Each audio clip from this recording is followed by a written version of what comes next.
Hello and welcome to iVoteIndia, the e-voting portal. I'm Kirtan. To explain our solution, we have prepared few scenarios. Scenario number 1 is an online user with computer knowledge and necessary infrastructure to go and register themselves as an e-voter.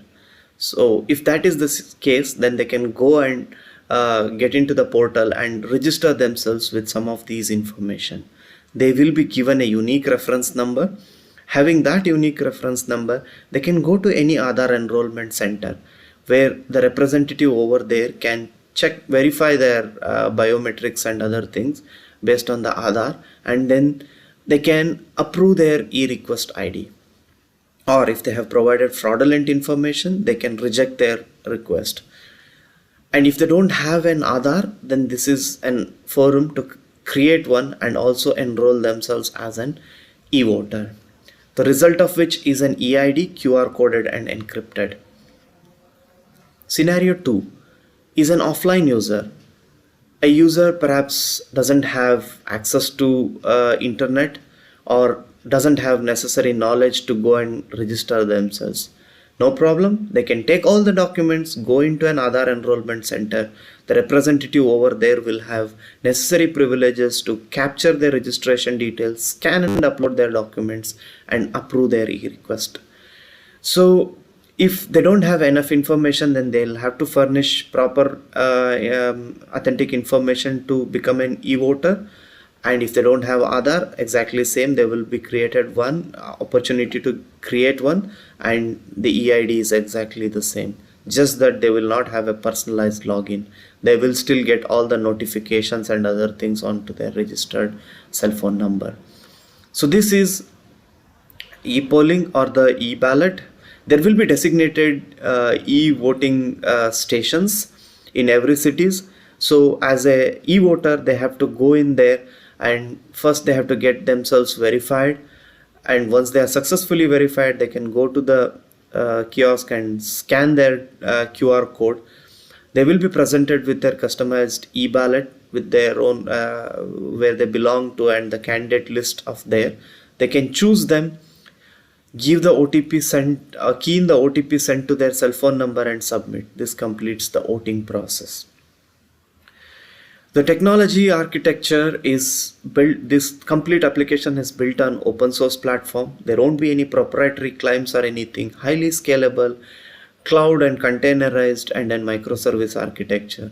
The UI is built on Angular 11, which is latest, and it is having an identity server and an API gateway to manage and load balance the APIs so that it can support massive load at a time. The microservices architecture interacts with all the data stores. The data stores synchronize themselves, and also the microservices interact with the Aadhaar API to leverage the features of Aadhaar. So these are few of the handy links where you can also try and use our portal using this user ID and password, and this is the source code link under GitHub repository.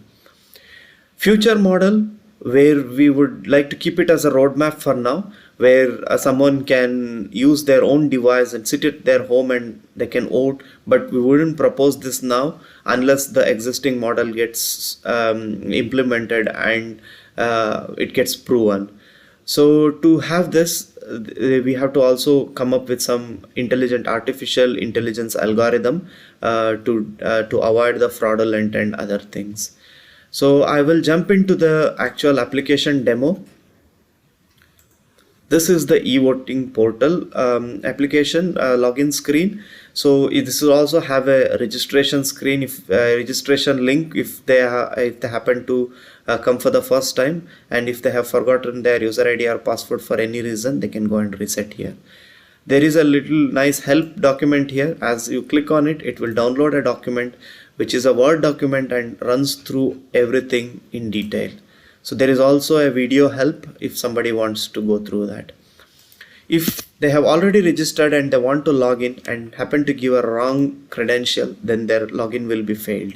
If they happen to give proper login details, then they will be allowed to log in, and if there is any updation in their details, then they can go and update update their thing. Like let's say if their cell phone is changed, they can go and update this and submit it off. They'll get a reference number and they have to get it verified again. So this option will be only available if there are no any upcoming active polling. So if they have any active polling, then they will be blocked to do this. And why? The reason is we also have to send them send the constituency with the e-voters report, so that they can pause their manual voting till they are till they are active as a e-voters. So this link will be active if they have already verified as a e-voter. So this is the actual e-voters ID digital card. So they can print this or get their own physical card which has been sent to their postal address. So this link won't be there in this portal, just for the demonstration purpose. This is the actual e-ballot screen.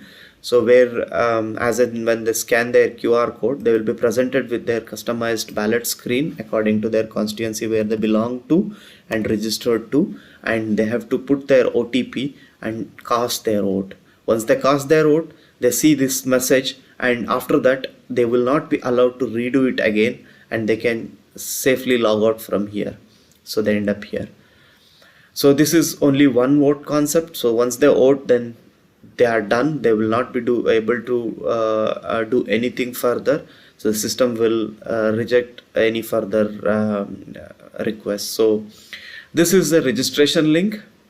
On successful registration, you will get a reference number, and if you happen to forgot the password, then they can go and reset their password here.